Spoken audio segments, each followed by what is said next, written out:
सुनना एक बहुत बड़ी कला है। Listening is an art.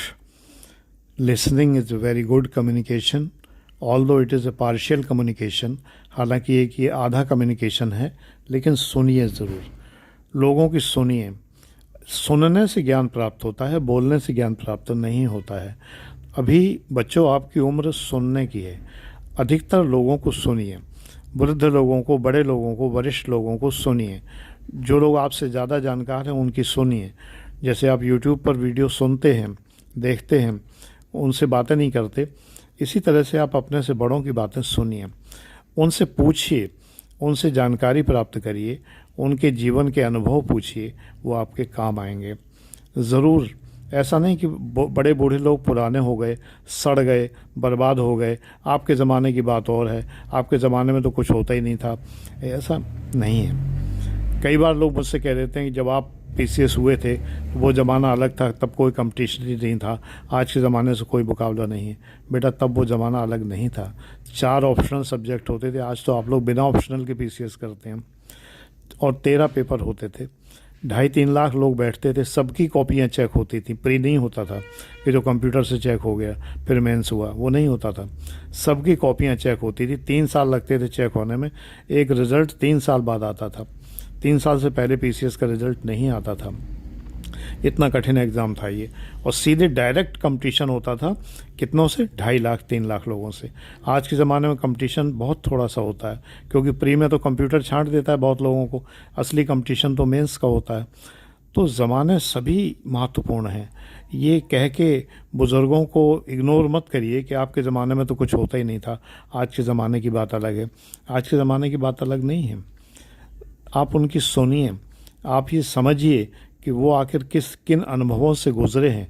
और कुछ सिद्धांत तो यूनिवर्सल हैं, तैयारी करने के और सेलेक्ट होने के सिद्धांत तो यूनिवर्सल है ना। तो वो यूनिवर्सल सिद्धांतों पर उनकी बात सुनिए, उनसे पूछिए। चाहे कोई बैंक में निकला हो, चाहे कोई किसी और एग्ज़ाम में निकला हो, लेकिन आखिर वो निकला है तो उससे पूछिए तो कि उन्होंने कैसे तैयारी की थी, उन्होंने किस प्रकार से मार्गदर्शन प्राप्त किया था, किस प्रकार से उन्होंने परीक्षा क्लियर की, क्रैक किया एग्ज़ाम। इस तरह की बातें। ये तो मैंने एग्ज़ाम की बात की, ऐसे ही जीवन के बहुत सारे अनुभव। जब उनकी शादी हुई थी तो उन्होंने किस प्रकार लड़की पसंद की थी, ये भी एक एग्ज़ाम्पल है। क्योंकि आप लोग तो बहुत बार पसंद ही नहीं कर पाते, दोस्त को भेज देते हैं। लड़की पसंद करनी है, दोस्त को भेज दिया, भाई ये कौन सी तोखे ज़िंदगी आपको निभानी है, और दोस्त को भेज रहे हैं। एक लड़के ने मुझसे पूछा कि गुरुजी, मैंने 2 लड़कियां देखी हैं, एक बहुत सुंदर है लेकिन जो है वो उतनी क्वालिफाइड नहीं है, और एक बहुत क्वालिफाइड है, वो उतनी सुंदर नहीं है, मैं किससे शादी करूं? बेटा, ज़िंदगी तुम्हें निभानी है, डिसाइड तुम्हें करना है, निर्णय तुम्हें लेना है, गुरुजी क्या बताएं इसमें।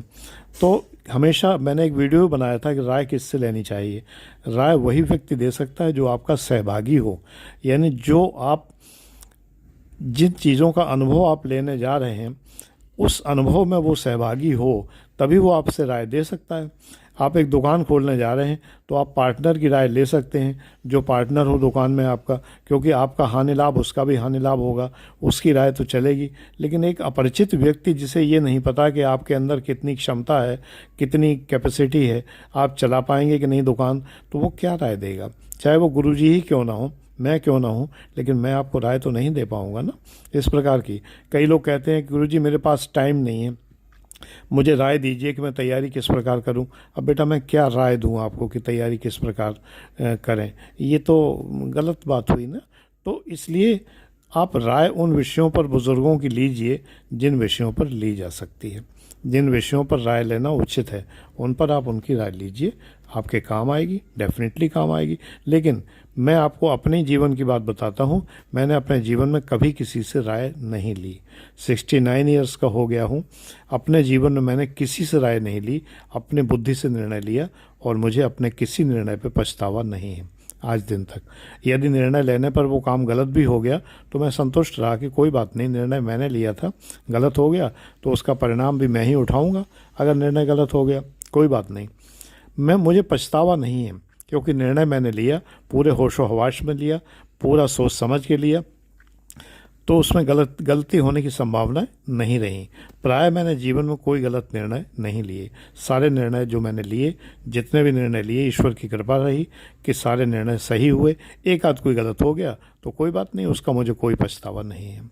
तो आप भी निर्णय स्वयं लेना सीखिए, लेकिन राय उस मामले में लोगों की लीजिए, उन लोगों की लीजिए, बड़े लोगों का अनुभव सुनिए। अब राय भले न लें, लेकिन अनुभव सुनिए।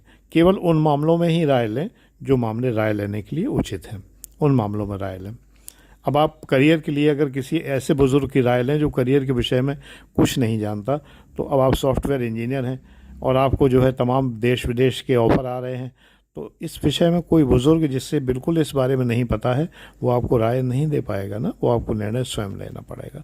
तो थोड़ा सा ये फ़र्क है कि किन मामलों में बुज़ुर्गों की सुने और किन मामलों में उनसे राय न ली जाए।